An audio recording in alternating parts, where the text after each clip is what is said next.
Hi hello welcome to Jason media. అది గొప్ప పాట, జీవితం గుర్తుంచుకోవాల్సిన సాంగ్. రాఘవేంద్ర రావు మనసులో నిలిచిపోయిన పాట ఇదే. దర్శకుడు కె రాఘవేంద్ర రావు తన అన్నమయ్య చిత్రం ద్వారా ఒక భక్తిరస చిత్రంలో ప్రధాన పాత్రకు ఎలా హీరోయిజాన్ని ఆపాదించాలో వివరించారు. సాధారణంగా సినిమా ప్రారంభంలో హీరో పరిచయం ఎంత శక్తివంతంగా ఉంటే పాత్ర ప్రభావం అంత ఎక్కువగా ఉంటుందని భావిస్తారు. ఈ విషయాన్ని సౌందర్య లహరి కార్యక్రమంలో పాల్గొన్నప్పుడు దర్శకుడు పైడిపల్లి వంశీ అడిగిన ఒక ప్రశ్నకు సమాధానం రాఘవేంద్ర రావు స్పష్టం చేశారు. భక్తి సినిమాల్లో హీరోయిజం చూపించడానికి తాను తీసుకున్న జాగ్రత్తలను అనుసరించిన విధానాన్ని ఆయన వివరించారు. అన్నమయ్య చరిత్ర 500 సంవత్సరాల క్రితం నాటిదని, ఆయన 32,000 సంకీర్తనలు రచించిన గొప్ప కవి అని అందరికీ తెలుసు. అయితే తాళపత్రాలపై కలంతో వేల పాటలు రాసిన అన్నమయ్యను ఎలా హీరోగా చూపించాలి అనేది బృందానికి పెద్ద సవాలుగా మారింది. కేవలం వెంకటేశ్వర స్వామి భక్తురాలైన లక్కమాంబకు కలలో స్వామి కనిపించి గొప్ప వ్యక్తి పుడతారని చెప్పిన సాంప్రదాయ కథనం హీరోయిజం ఎలివేషన్కు సరిపోదని రాఘవేంద్ర రావు భావించారు. అందుకే దర్శకుడు రాఘవేంద్ర రావు, రచయిత భారవి కలిసి అనేక పుస్తకాలు అధ్యయనం చేశారు. ఈ పరిశోధనలో వారికి ఒక ఆసక్తికరమైన ఆధారం లభించింది.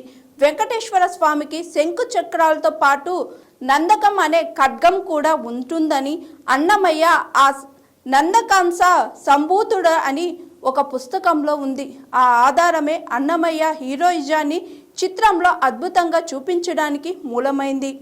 పాటతో ప్రపంచాన్ని పావనం చేయడానికి అనతి కాలంలోనే ఆంధ్రవనిలో సంకీర్తన ఆచార్యుడిగా అవతరించబోతున్నాడు మన నందకుడు. ఖడ్గం సంకీర్తన ఆచార్యుడిగా అవతరించాడమ్మా. అవును దేవి, పెరిగిపోతున్న పాపాలన్నిటినీ ఖండించడానికి కత్తుల్లాంటి కీర్తనలుగా కావిస్తుంది.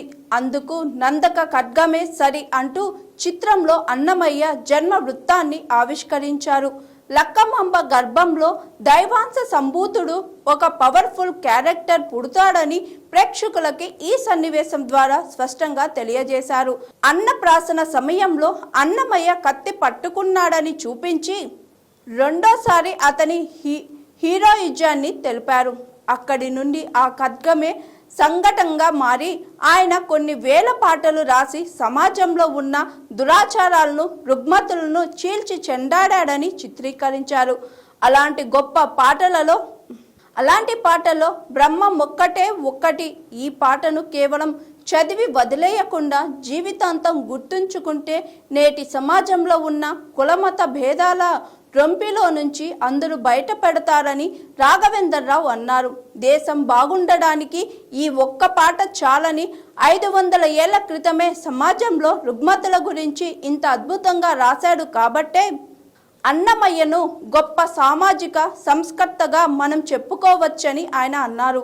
ఈ పాట తన ఆల్ టైమ్ ఫేవరెట్ అని, తాను పోయే వరకు ఈ పాటను మర్చిపోలేనని కె రాఘవేంద్ర రావు స్పష్టం చేశారు.